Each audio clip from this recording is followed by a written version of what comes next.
in the different manner and simple manner due to COVID-19. So stay home and stay safe. So being a nephrologist, I assign various lectures on the different topics.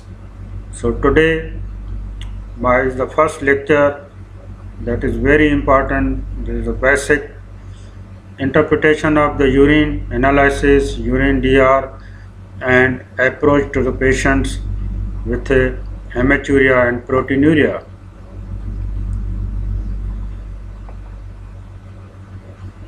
So urine DR or urine analysis is the very simple and common test by which we can diagnose the various diseases of the kidney diseases, kidney problems from simple urine analysis. That is the reason it is written in the books, or it is said that urine analysis is the poor man renal biopsy.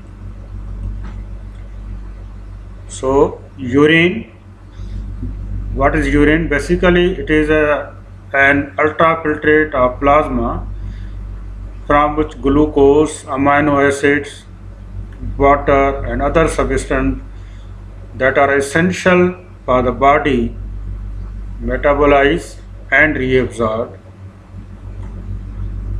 Urine contain waste products and excessive water out of the body. It excretes excess water out of the body. 95% normally urine contain water and 5% solutes. So it should be analyzed as soon as possible. Ideally, after passing the urine which is collected in the bottle, that should be sterile bottle, within 30 minutes of collection it should be given to the lab. If not possible, you can't reach to the lab is away from you, it should be refrigerated for not more than 6 to 12 hours after the collection of the sample. Okay, so refrigerated urine should be brought to the room temperature and thoroughly mixed before analysis, and urine should not be frozen if we want to see the sediment analysis. So various types of the urine samples. One is the random sample. Random means at any time, morning, afternoon, evening or night, at any time you can pass the urine and do the test, that is called routine screening. Morning sample, first urine in the morning, that is usually most concentrated urine. It should be done for the pregnancy test or sometime microalbuminuria and microscopic examination. Clean catch midstream urine.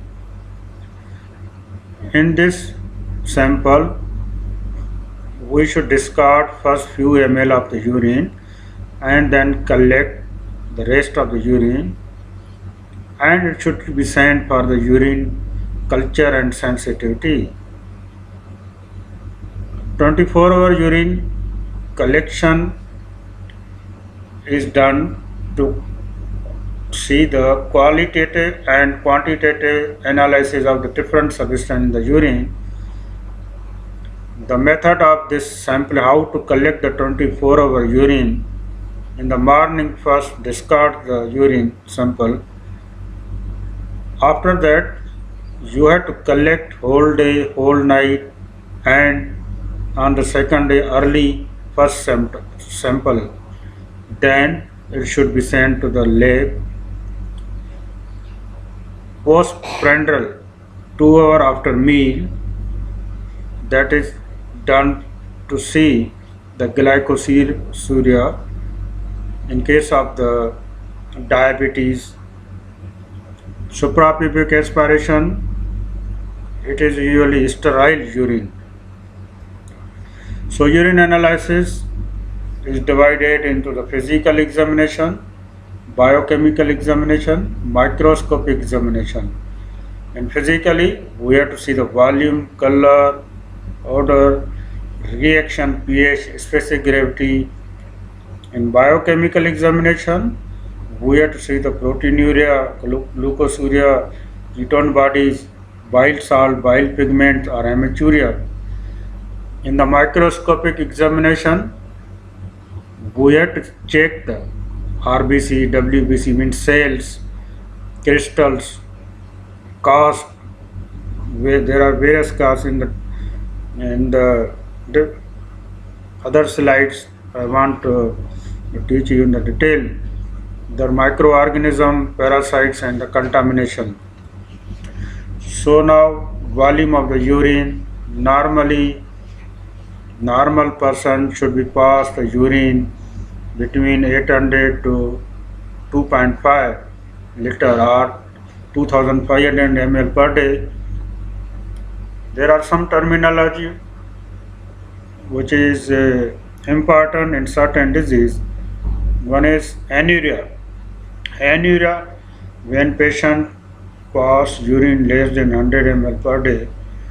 Oliguria, more than 400 per ml per day, and polyuria, more than 3000 ml per day. Then odor, aromatic normal, foul ammonia like bacterial decomposition, UTI, fruity sweet, ketone bodies, maple syrup urine disease, and mousy phenylketonuria. It is the amino acid disorders. So there are the different odors by which we can detect the various diseases. Then color is important. So colorless to black, normal colorless to yellow, or dark yellow concentrated. If you see this bottle, the demarcation from the bottom is the cola color urine, rhabdomyolysis, when there is a breakdown of muscle takes place, so or after heavy exercise or crush injury.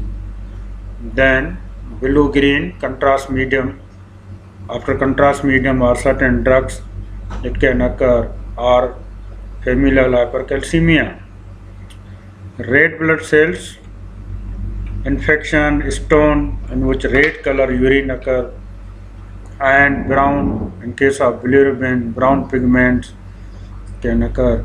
Extracolor normal, dilute when there is overhydration or diabetes insipidus or patient taking the diuretics. Clarity of the urine should be clear, no visible particulates. It should be transparent, freshly voided, hazy, few particulates present in case of dehydration, cloudy in case of the bacterial growth, turbid RBC or WBC, milky in case of pyuria, fat or chyluria.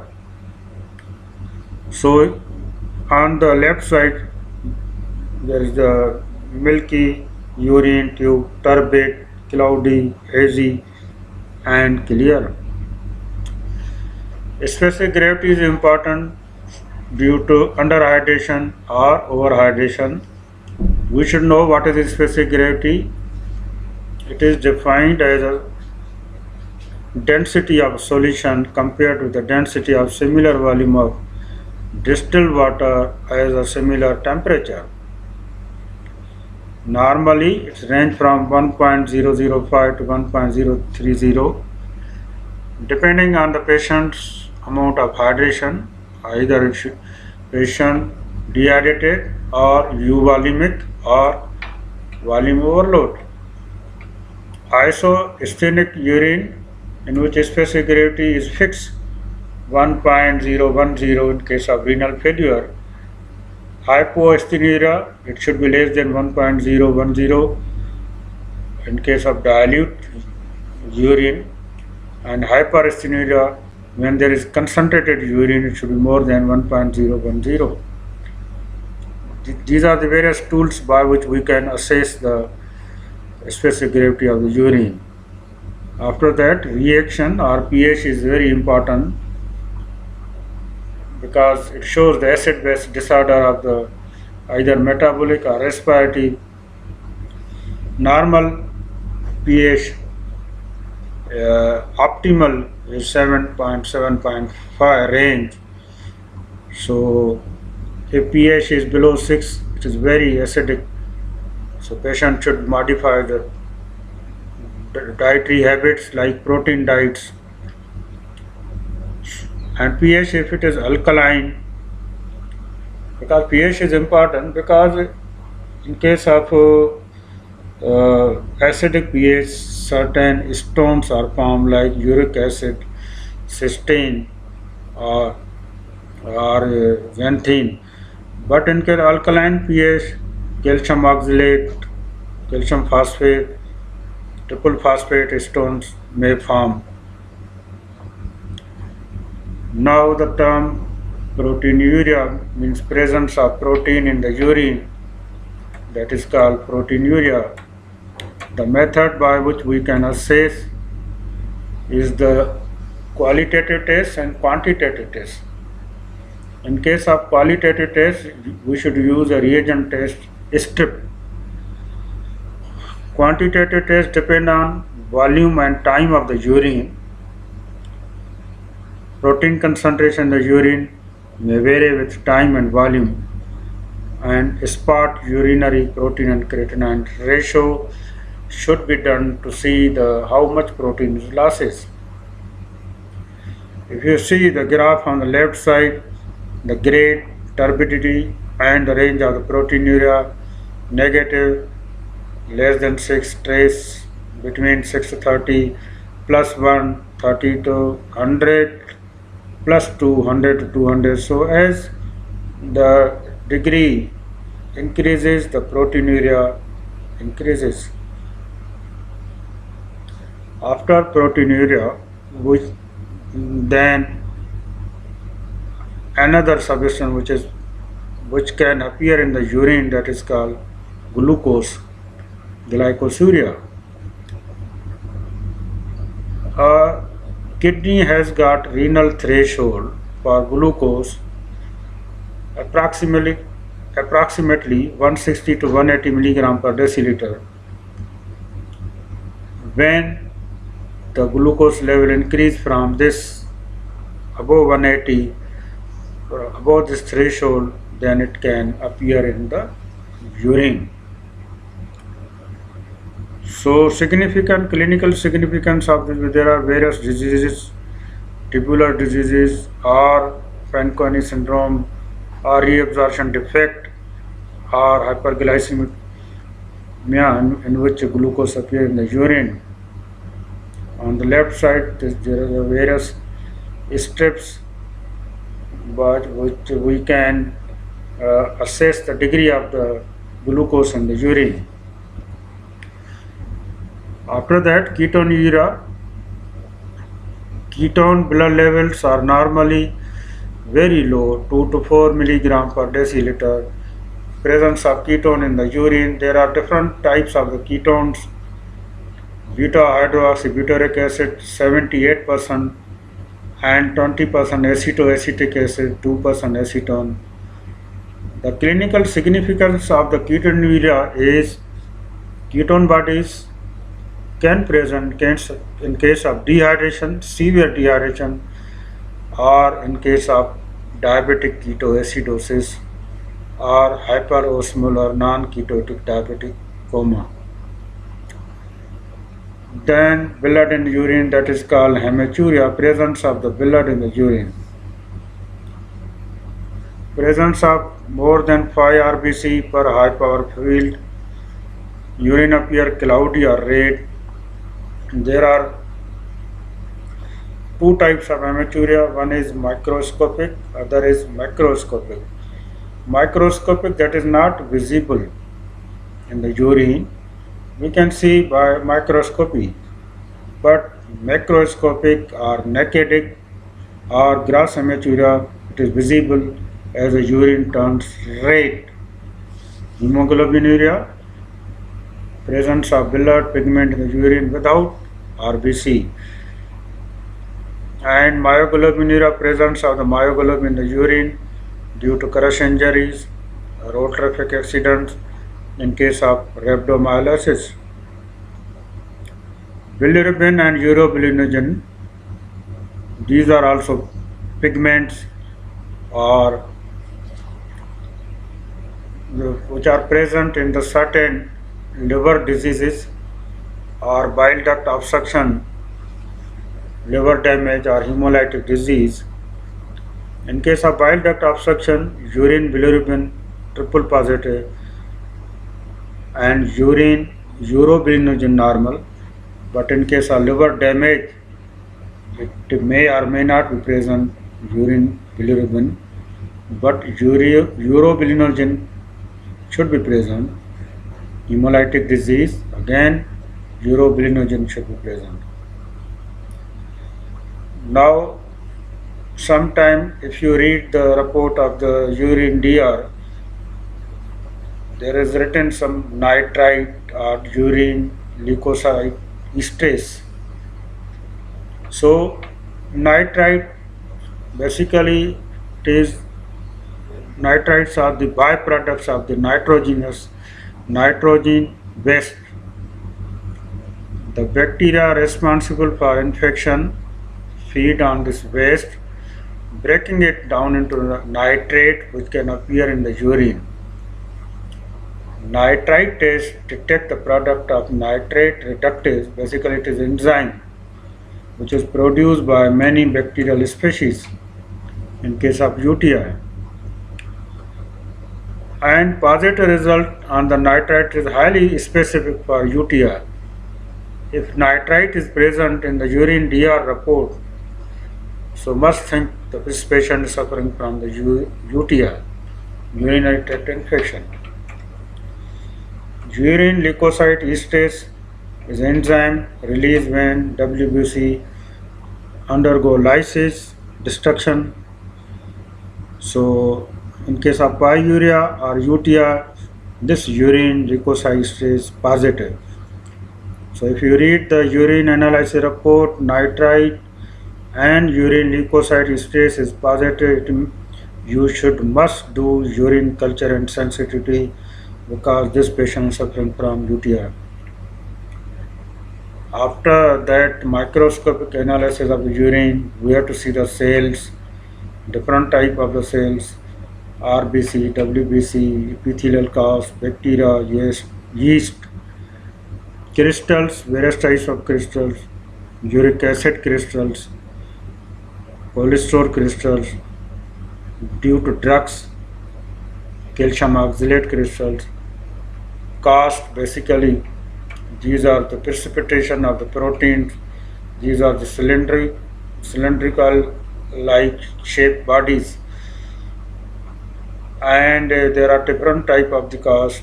Hyaline cast normally may occur, waxy cast in case of the renal failure or nephrotic syndrome. RBC cast which are present, and this is our random blood sugar, no? RBC, ACE is mistake. So RBC cast which are present in the glomerular diseases like glomerulonephritis, WBC cast which are present in the pyelonephritis, epithelial normal shading, pigment cast in case of pigment nephropathy. So this picture shows the different type of the cast, urothelial cells, cells from the superficial layer, squamous cells. These are the lipids or waxy cast, hyaline cast, red blood cell cast, pigment cast, crystals. So this picture shows the various type of the crystals, parasites. So we should sum up the urine analysis report. Urine analysis volume, a lady told you 600 to 2 liters. Specific gravity 1.003 to 1.03. Osmolality 300 to 900 milliosmol per kg. pH 4.6 to 8. So this is table shows the normal value of the urine. So coming to the next part of the lecture, after completing the urine analysis, how to approach to proteinuria and hematuria. First, proteinuria. Proteinuria is defined as excretion of the protein in the urine more than 150 milligram per day. So according to quantity, it is divided into the microalbuminuria 30 to 300 milligram per deciliter in 24 hours, mild proteinuria less than 500 milligram in 24 hours, moderate 500 to 2000 milligram, and severe proteinuria more than 2000. According to site, glomerular tubular overflow, primary or secondary glomulopathy, tubular interstitial disease, monoclonal gammopathies. Hematuria, blood in the urine, presence of the blood in the urine. Already told you, microscopic or macroscopic. If it is more than RBC 5, so it is microscopic. Macroscopic, it is gross hematuria. Persistent hematuria more than 2 to 3 weeks or 2 to 3 samples. Glomerular hematuria can occur and non-glomerular hematuria. So when any patients of hematuria comes to you, first you have to ask the age, because age has got important role to diagnose the diseases. Like if any young boy comes to you with the age of 5 to 12 years and he has got history of sore throats, must think that he is suffering from post-streptococcal GN. Sex has got important. Female, systemic lupus erythematosus, common in female. Male, Alport syndrome, that is the genetic disease. After that, color of urine is important. Amount of urine, how much you are passing the urine. Onset of hematuria, clots in the urine, frequency, frothing. Timing is also important, by which we can differentiate either it is the urethral hematuria or the bladder. If the patient is passing the initial stream blood, it is the urethral. If it is terminal, it suggests it is the bladder in origin. If associated symptom, fever, UTI or puffiness of the face, nephrotic or nephritic syndrome, we have to check the blood pressure in case of glomerulonephritis, stone, painless or glomerular hematuria. If the kidneys are palpable in case of hydronephrosis or autosomal dominant polycystic kidney. We have to ask history of the joint pain, SLE, HSP, and nocturnal purpura. So jaundice, rash are important. So history is very important. Drugs, after taking some drugs, family history of renal diseases. Then we have to examine the patient. First, blood pressure is very important. Temperature, edema, ankle edema, anemia, paleness, JVP is important sometimes, heart failure or volume low. Abdominal examination, we have to check the mass, tenderness, or kidneys are palpable or not, skin lesions and joint tenderness. After that, investigations are done to find out the cause of the proteinuria or hematuria. CPC, sometimes patient's hemoglobin low, If the element of infection, TLC should be raised. If any patient has got low platelet count, he or she can present with hematuria. Peripheral film is very important, that suggests of hemolytic anemia. Serum albumin to see the presence of the protein in the serum. Renal function tests like urea, creatinine, electrolyte, urine analysis, already taught to you. So 24 urinary protein, urine calcium. In case of the metabolic study of the urine to see which type of stone, autoimmune profile, ANA, WS, DNA. Patient of hematuria comes to you, X-ray KUB, ultrasound KUB is important. Sometimes CT KUB.